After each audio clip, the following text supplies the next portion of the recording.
Hello ka-backyard, magandang araw po. Dito tayo sa ating farm, papakain. Backyard, ang dami sanang bumibili ngayong Pasko ng manok na ihaw. Kaso wala pa yung ibinta. Daming nagtitiin sa akin.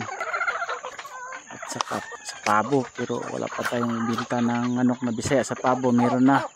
So ganun talaga ba pag Disyembre? Daming bumibili ng manok. Dito wala pa tayong maibinta kasi gagamitin din natin sa malaki na dito may okasyon. Pwede nang litsonin. Dali lang silang lumaki. Napakain ko integrato pa rin, pero inahaluan ko na ng crack corn 50-50. Minsan pag walang integrato o shoot sa budget, crack corn lang. Okay na sila, pwede Christmas, New Year.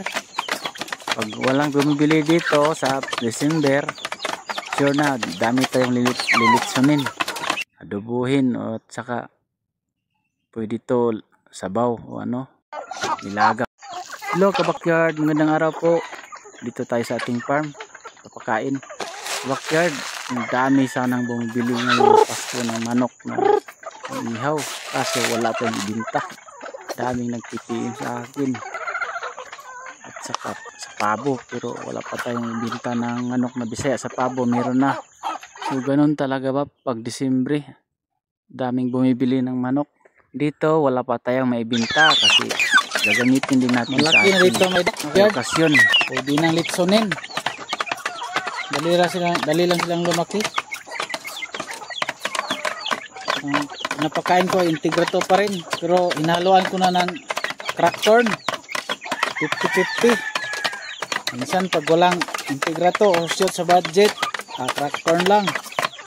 Okay na sila, pwede Christmas, New Year.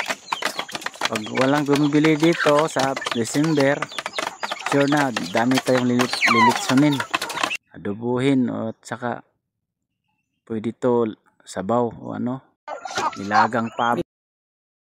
Ito yung nagpisa sa puno ng Madrid Cacao. Malaki na ang lulusog. Ito sila, kompleto pa rin, walang namatay.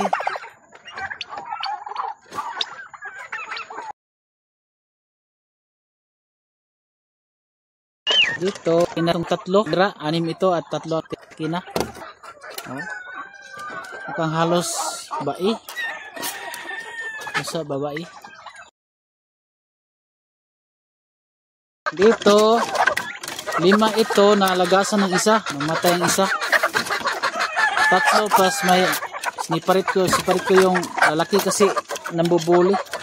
Laki na, pwede na ihawin. Yun lang po, maraming salamat. Kung bago lang kayo sa aking channel, please subscribe